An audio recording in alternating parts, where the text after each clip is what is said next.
Hey guys, what's going on? It's been a little bit. I just haven't been able to figure out what to review. But then I played this game, and don't mind her. Then I played this game, and I was like, you know what? I'm gonna talk about this game. So here we go. I recently purchased and played through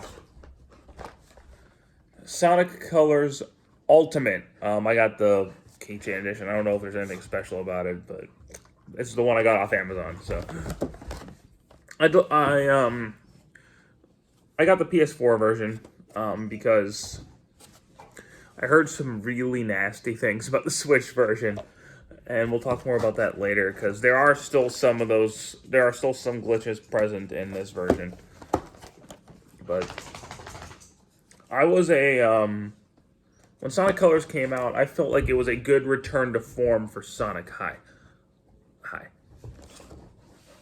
Yes, yes, she is. This is Athena. This is Athena. Hi. Come here, honey. Come here. Come say hi. This is Athena. She is my new puppy. She's very sweet, but she is extremely hyper. Yes, yes, yes. Anyway, that's her. When Sonic Colors originally came out on the Wii, and I guess the DS too, but the DS had Sonic Rush already, but I thought it was a good return to form for Sonic. It was like finally a decent Sonic game. I liked Unleashed, half of it anyway. Sonic Colors, I was like, I like the whole thing. So when they announced they were doing an HD version of it, I was like, finally. So I was all in on it, and then I heard the horror stories of the Switch version. I was like, oh god, is that plaguing all the other versions? I hadn't heard much about the PS4 and the Xbox One versions, or the PC version really, but I don't really use my PC gaming, so I got the PS4 version. No, I played it on my PS5, but I have the PS4 version. So there you go. The story of Sonic Colors Ultimate is the same as the story of the original Sonic Colors, where Eggman has an intergalactic amusement park, which is actually a plot to capture these aliens known as wisps and use their hyper-Gohan energy to make a mind control device. Sonic and Tails don't like that very much, and they go up there and they save the wisps and stop Eggman. There's your story. Um, Very simple. Not a lot to it, but Sonic game.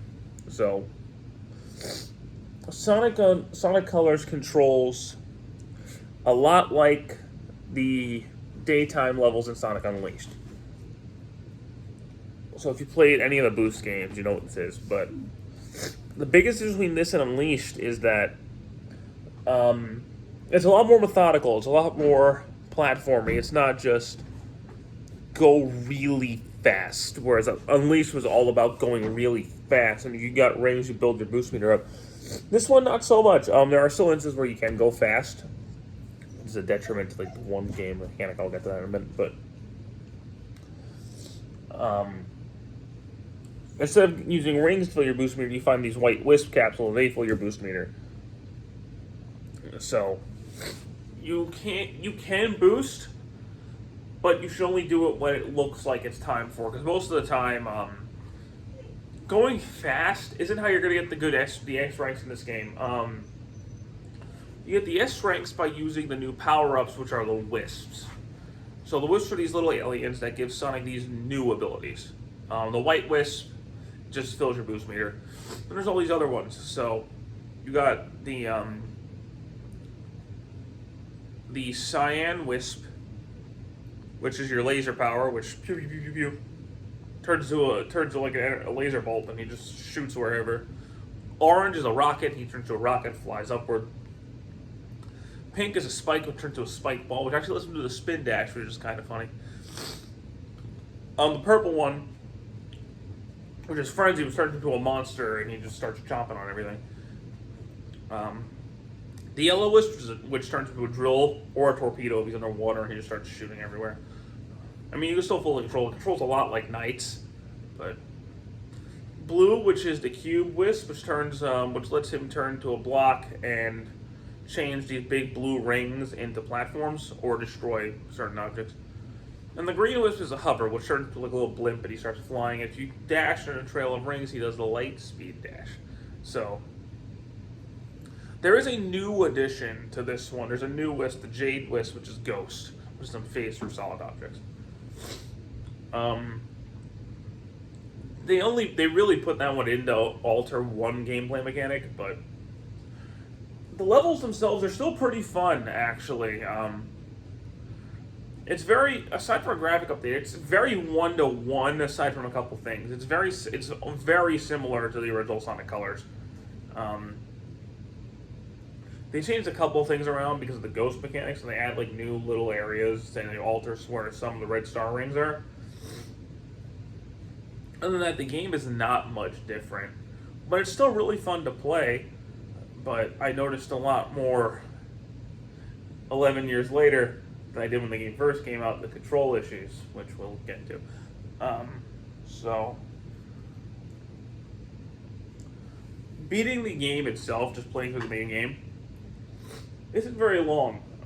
You've got 7 zones in total. So you got Tropical Resort, which is the first area of the game. Actually, the game just starts. There's no one intro cutscene or anything. Once you start the game, you just start the first level of Tropical Resort. It's kind of cool, actually. But it's basically like the entrance area. And then you go to the Sweet Mountain, which is a world that's basically all covered in sweets. There's donuts, cookies, and ice cream and everywhere. It's actually pretty cool looking. Then there's Starlight Carnival, which is trippy. And it's basically just like a big energy show in space, and there's ships and stuff, and it's kind of cool. It looks really pretty. Then there's Planet Wisp, which is actually really disturbing when you think of the context. It's just a peaceful planet that Eggman is converting into like a factory, and it's really messed up.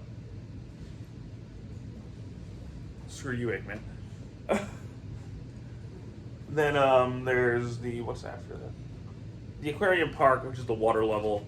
It's actually not bad for a water level, though, aside from one thing, which I'll get to. And then stop it. Stop it. She's still in her chewing phase. And then there's the Asteroid Coaster, which is in space, and it's just a bunch of rock and stuff. But I actually thought it was really cool. I liked that level a lot. My friend didn't like it, but I thought it was fun. Then there's the final stage, which is Terminal Velocity, which is just the thing's blowing up and you got to get out of there. But yeah, like the game itself, just going through the levels isn't particularly difficult, especially since they removed the live system from the original game. They replaced extra lives with tail saves and park tokens. Tail saves are you fall down a bottomless pit, he'll grab you and bring you back to where you were, and you lose nothing. Which is, alright. It actually makes getting the red star rings a lot less frustrating. But, there you go. There's that. And then the park tokens allow you to unlock, like, customization options for Sonic. So new gloves, shoes, auras, boost effects, and then some icons and stuff. And it's kind of cool, actually. I didn't really do any of that until after I beat the game, but you can do it. And then there's the Game Land, which is essentially your multiplayer mode, but it's also where the red star rings come into play. So this is where the real challenge of the game comes into play, is unlocking all the red star rings. Athena, leave the kitties alone. She doesn't learn. If you unlock all the red star rings, you unlock new levels in the game land. And getting these star rings can be a huge pain in the ass. There was one in particular at Aquarium Park where I was like, fuck this game. But